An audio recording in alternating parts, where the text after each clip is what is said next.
All right, Congressman John Fleming is a Republican from Louisiana. Congressman, thank you for stopping by today. You know, as we've watched these discussions, as we get closer to August 2nd and that deadline, it seems like we're getting farther and farther apart. What's your sense here?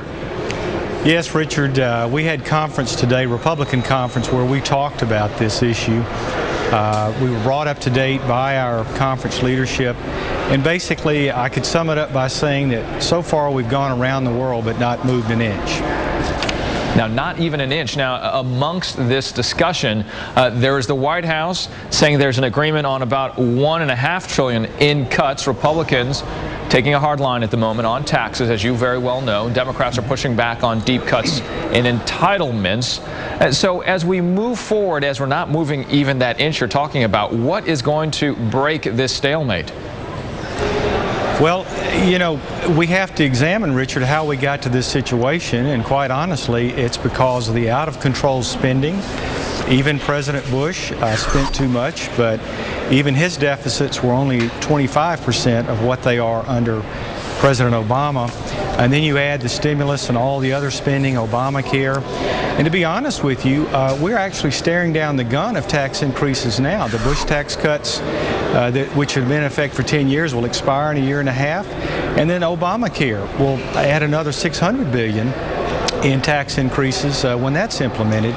So we're already looking at tax increases. And if you look back in history, Richard, every time we increase taxes in order to balance the budget, the only thing that happens is Washington begins to spend more.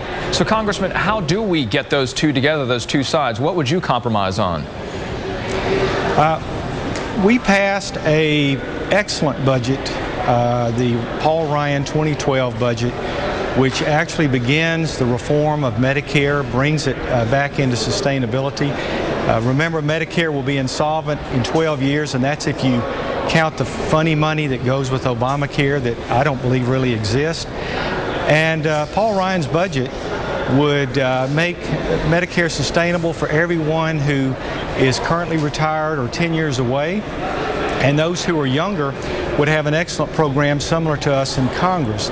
But the president has not shown any interest in it, and Harry Reid. Well, Congressman, you know, the bottom line for many folks that are watching us talk at this moment are simply just jobs. And when we talk about the issues that you were just bringing up, you know, asking, for instance, one of the things that you might compromise on are increasing taxes to the most wealthy. Would you consider that? And it's been said doing that, as you just mentioned, would actually hurt jobs. And it's tough for some people to put those two together when we're talking about wealthy Americans. Well, Richard, the top 25% of earners in this country pay 80% of the taxes. Today, more than ever, you have fewer people even paying taxes. Somewhat around 50% now of this country actually receives money rather than puts money in. So how much more do you want the job creators to pay? Because every time they pay another tax dollar, that's less money for jobs and for expansion. Congressman John Fleming, thank you very much. Great. Thank you, Richard. We've got some